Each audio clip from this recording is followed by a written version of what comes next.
কোন মুমিন যে ব্যক্তি ঈমান আনার পরে কবিরা গুনাহে লিপ্ত হয়ে গেল, আল্লাহ যদি তাকে ক্ষমা না করেন, কেউ তাকে ক্ষমা করে দিতে পারবেন না। কিন্তু বিশ্বনবী বলেছেন, কোন মুমিন যদি কবিরা গুনাহ করলো কিন্তু সে তাওবা করার সুযোগ পেল না, জাহান্নামে চলে গেল, আল্লাহ রাব্বুল আলামিন একদিন তাকে সেখান থেকে বের করে দিবে। সুবহানাল্লাহ। এটা আগে এইভাবে ব্যাখ্যা করি, পৃথিবীতে আসামি তার সাজা হয়, সাজার পরিমাণটা কি একরকম না বিভিন্ন রকমের আছে? এটা অপরাধের উপরে নির্ভর করবে সাজাটা কি হবে। কথা ঠিক কি না? এদের তো মার্ডার ফাঁসি করি না, না, কারণ সে কি করছে মার্ডার করার জন্য। এখানে শাস্তিটা হবে লঘু, কারণ সে মার্ডার করে নাই, করার জন্য প্রস্তুতি নিচ্ছে অথবা হামলা করছিল, কিন্তু মার্ডার কইরা বলাইছে।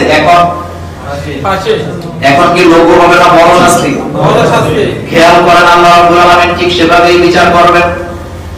যখন আল্লাহ কোরআনে বলছেন ফামাইয়ামাল মিসকালা যাররাতিন খায়রান ইয়ারা ওয়া মাইয়ামাল মিসকালা যাররাতিন শাররান ইয়ারা, যারা পরিমাণ নেক করো, ভালো করো আর খারাপ করো, প্রত্যেকটার প্রতিদান পাবার কাছে আল্লাহ পাকের কাছে। এখন আসেন বিশ্বনবীর হাদিস, বুখারীর বর্ণনা। বুখারীর হাদিস সহিহ নাকি দুর্বল? পৃথিবীতে একজন মুহাদ্দিসের জন্ম হয় না আজ পর্যন্ত বুখারীর হাদিসকে দুর্বল করে। ঠিক ঠিক। মুসলিম উম্মাহর কাছে কোরআনের পরে বুখারীর স্থান। তবে বুখারী পড়লে এক অক্ষরে 10 নেকি হবে না, কিন্তু কোরআন পড়লে এক অক্ষরে 10 নেকি। বুখারীর হাদিসের মধ্যে স্পষ্ট প্রত্যেকটা হাদিস, পৃথিবীর এমন কোন দেশ, এমন কোন দেশের মুহাদ্দিসের জন্ম হয় নাই বুখারীর হাদিসকে দুর্বল বলে বা জাল বলে।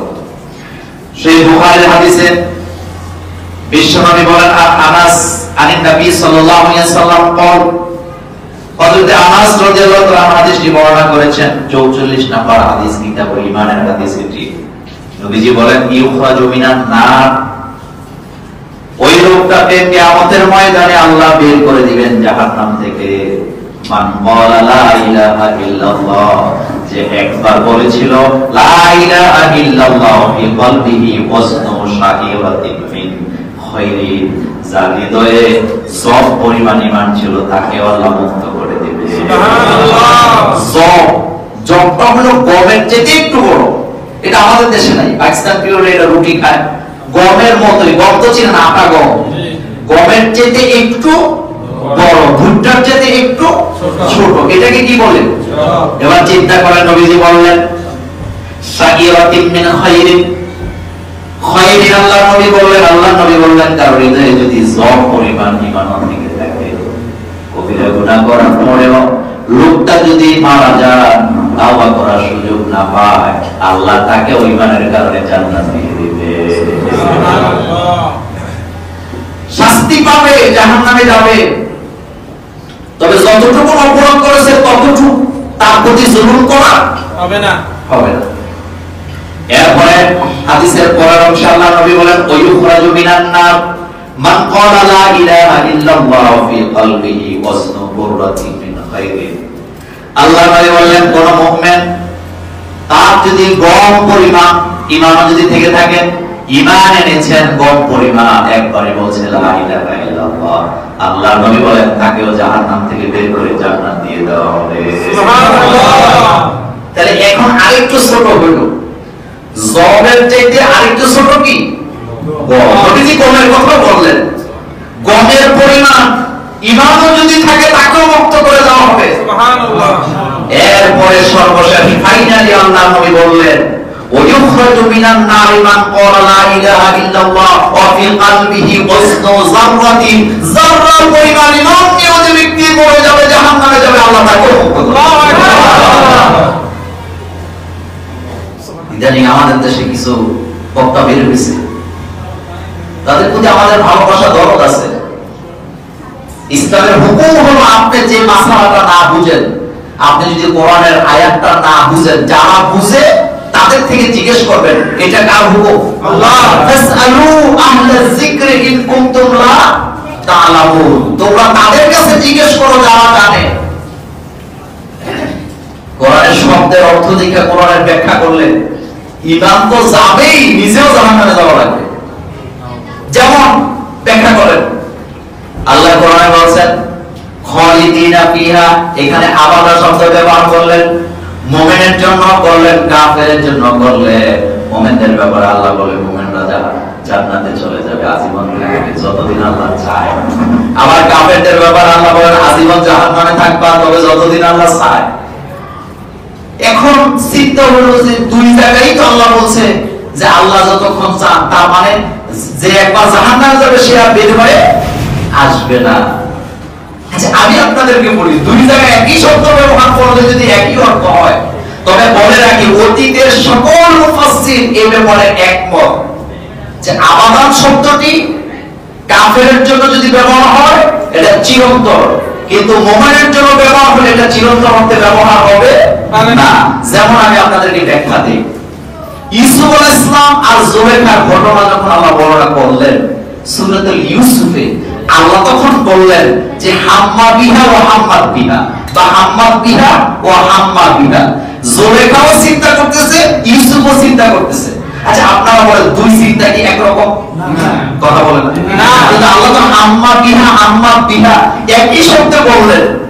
চিন্তা করে জুলেখা, চিন্তা করে ইউসুফ, কিন্তু দুইজনের চিন্তা একরকম না।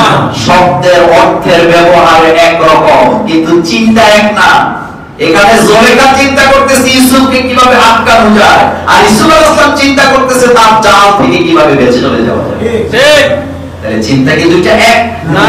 দলিল আরেকটা নেন, কোরআনের অর্থ দিয়ে ব্যাখ্যা করবেন না, বিপদ আছে। কারণ কোরআন এত বড় জ্ঞানের কিতাব, আল্লাহ কোরআনের ব্যাপারে বলেছে ওয়ালাউ আন্না মা ফিল আরদি মিন শাজারাতিন আকলামু ওয়াল বাহরু মিন বাদিহি সাবাতু আবহুরিন মা নাফিদাত কালিমাতুল্লাহ।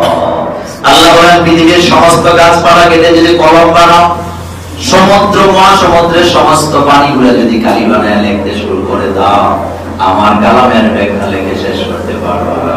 সুবহানাল্লাহ।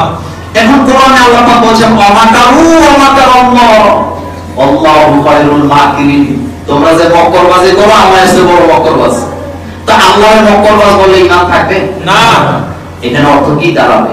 এখানে অর্থ দাঁড়াবে তোমরা যত রকমের মক্করবাজি করো সবগুলা ধরার ক্ষমতা কার আছে? আল্লাহ। কিন্তু আল্লাহ কি মক্করবাজ? না, প্রশ্নই আসে না। আমাদের দেশে শুভঙ্করের ফাঁকি দেয় কিছু হুজুর, স্টেজে উঠেই কয় আমি যদি কোরআনের আলিফের তাফসীর করি, করতে করতে কিয়ামত চলে আসবে, কিন্তু আলিফের তাফসীর করে শেষ করতে পারবো না। আমি আজকে আপনাদেরকে সাক্ষী রেখে, আল্লাহকে সাক্ষী রেখে বলি, এমন কথা যারা বলে তারে বলবেন বাবা কিয়ামত পর্যন্ত ব্যাখ্যার দরকার নাই, আলিফের ব্যাখ্যা তুমি 5 মিনিট করে দেখো। পারবে না, পারবে না, পারবে না। কারণ হরফের কোনো ব্যাখ্যা নাই, হয় না। কোরআনুল কারীমে অনেক সূরার আগে হরফ আছে না নাই? আছে। আলিফ লাম মিম তাহা ইয়াসিন, এইগুলির ব্যাখ্যা আল্লাহ ছাড়া কেউ জানেন না। এখন আমি বক্তা, আমি যদি আরাম দিয়ে কই বায়ের ব্যাখ্যা করলে কিয়ামত হয়ে যাবে, আর আপনারা যদি কোন হুজুর কিয়ামত দরকার নাই 5 মিনিট বায়ের ব্যাখ্যা করেন, ফাজমা গরম হয়ে যাবে। কারণ বায়ের কি কোনো ব্যাখ্যা হয় না? হয় না। আলিফের কি কোনো ব্যাখ্যা হবে না? কারণ সে যতক্ষণ লফজ না হবে, কালিমা না হবে, তার কোনো অর্থ নাই, তার কোনো ব্যাখ্যাও নাই। সুতরাং আপনি যদি হাদিসটা না বুঝেন, একজন মুহাদ্দিসের কাছে বুঝে নেবেন, এটা আপনার দায়িত্ব। কিন্তু সমাজে আপনি ফিতনা সৃষ্টি করার অধিকার আপনার নাই। আপনি এটা পারেন না, কারণ আপনার জিতে অনেক বড় বড় জ্ঞানীরা এখানে বসে আছেন। আপনি তাদের কাছে জিজ্ঞেস করবেন। আর একজন মানুষ যদি, মুমিন যদি একবার অপরাধ করার কারণে জাহান্নামে যায়, তাকে যদি আর বের না করা হয়, তাহলে বক্তা নিজেও তো জাহান্নামে যাবে। কারণ যে বক্তা এই কথা বলছেন তার জীবনেও কবিরা গুনাহ আছে না নাই? আছে।